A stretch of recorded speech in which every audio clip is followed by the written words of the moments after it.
In this video, I'm going to place an image on a curved surface.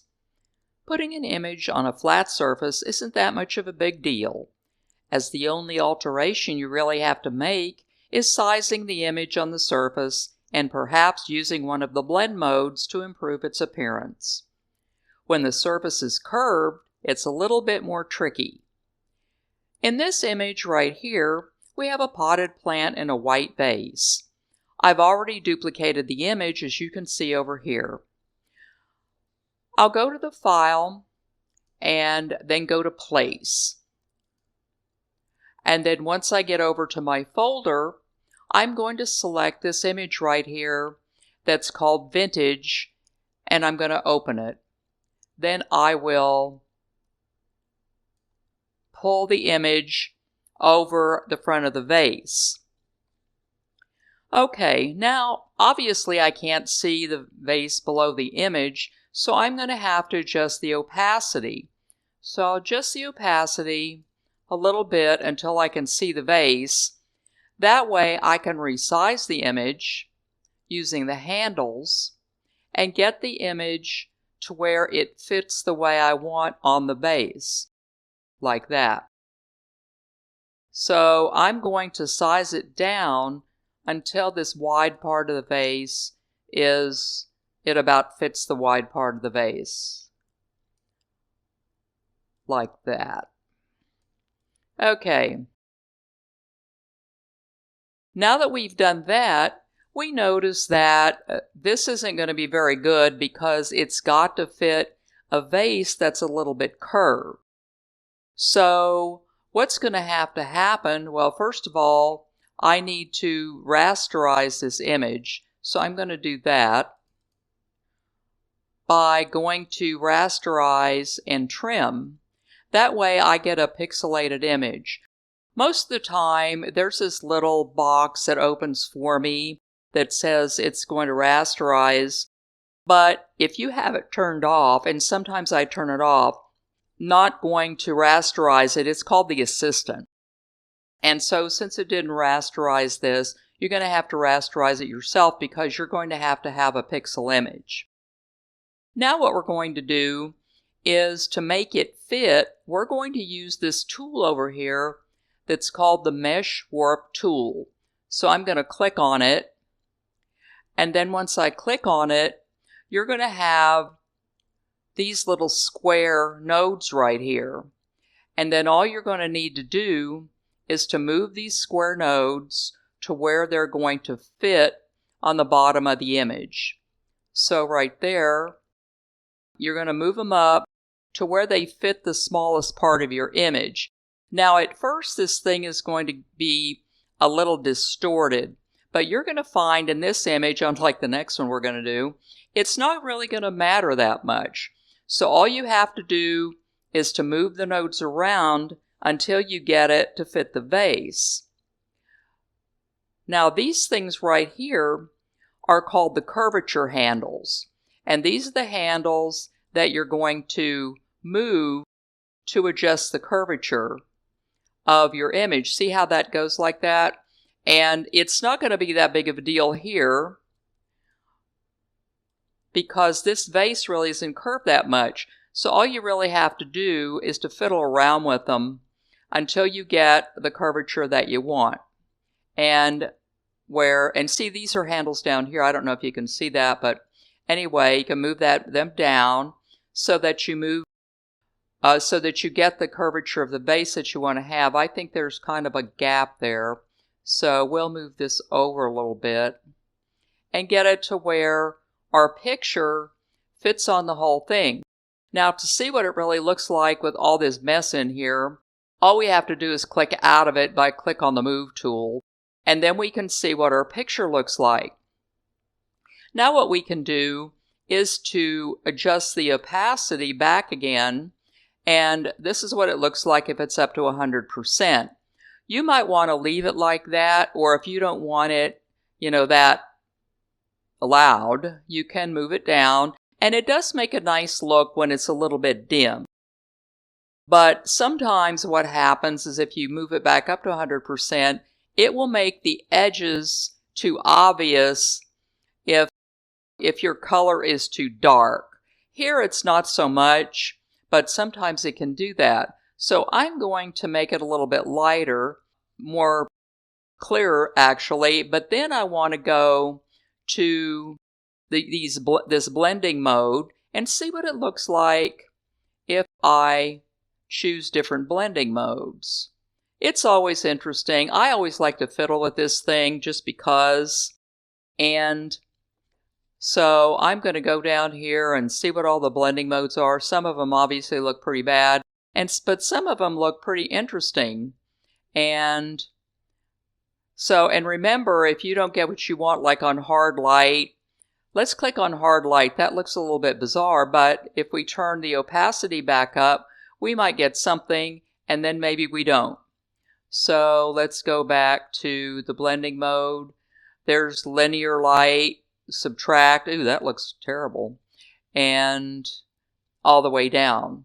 There's luminosity. It looks like it's black and white.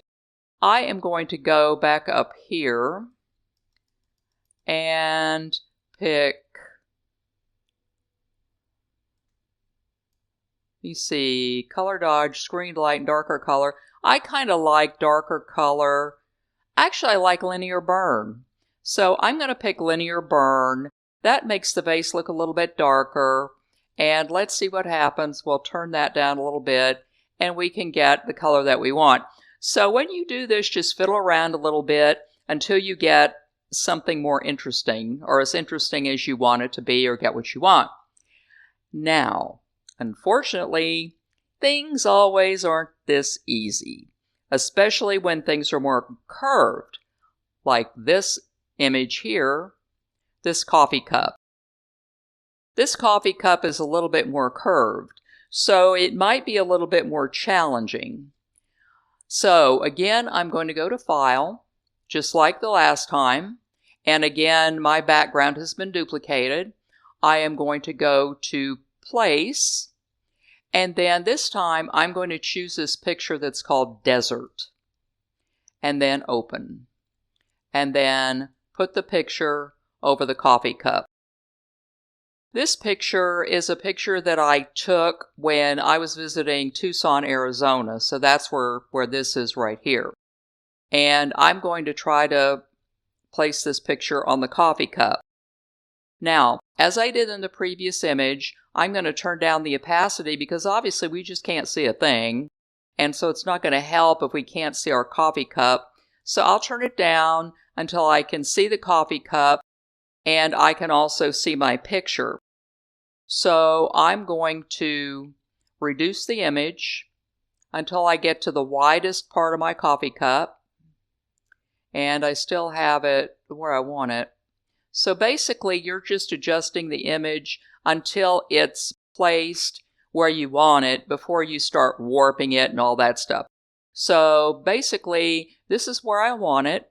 I have this down here. I don't really want a lot of this on there, but I want the cactus in there and the mountains and some of this stuff down here.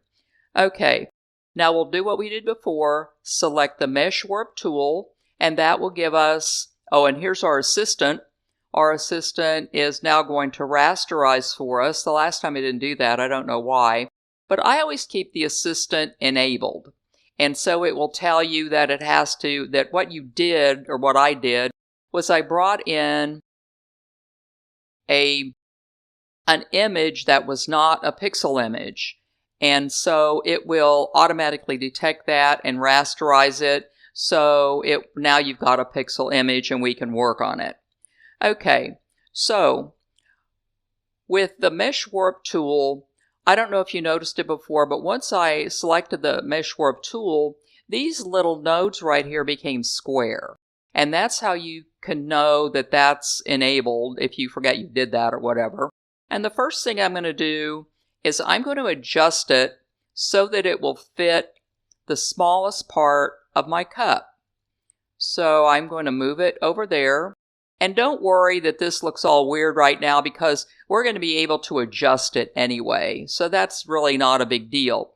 So we're going to move it to where we have the smallest part of our cup selected. And so we don't have to worry about that anymore. Now we can use our handles to move this out and watch what the cactus does. I pay attention to the cactus because the ground, it really doesn't matter if it's a little bit warped or anything like that. And if your handles disappear, all you have to do is to click on one of the nodes. See, they appear like magic. So then I'm going to adjust this back and make sure that it fits our cup. And then notice this up here. Well, we're going to have to fix that. So we're going to need to click on this and see we've got some more nodes up here where we can move this down and move that one down and make it fit. And see, we can move the node down so we can make a smooth fit on the top of our cup. And then we just fiddle with it until we get what we want. Now we've got this thing right here. That's not supposed to be there. So we're going to move that out like that. And once we click off of it, we'll be able to see stuff there that really does not look real good. Okay, we'll move that out a little bit, and so on. So now it looks like that we have this, and it looks pretty good. If you think that this looks too distorted, what you do is just click on it, and then that will give you a node there, and you can move this to where it's a little bit straighter, and it doesn't look as distorted. So basically you're moving the cactus around so that it doesn't look as distorted. The beauty about cactus is it's a little distorted anyway, so you can get away with a lot of things. So now we can move our cactus to where it's not so bent over like it was. So remember, all you have to do is to click on the part of the image that you feel like is too distorted, and then you can move it around. Okay, now we can click out of it by clicking on the Move tool to see how it looks. And that's what we have right there. Now look at this down here. This is a mess. So we need to fix that. So, and I had trouble with this when I did this before. So click back on it and we will move it around. I think it's got a little bit of a shadow back there. I was having trouble with this before, being able to tell what was part of the cup and what was a shadow. So I moved that back like that, and we can see, okay, that looks good. Okay, now let's play around with the opacity and the blend modes. Here I've got my opacity at 37%. Let's turn it back up to 100%. I don't care for this for two reasons. One is that this edge looks really, really sharp.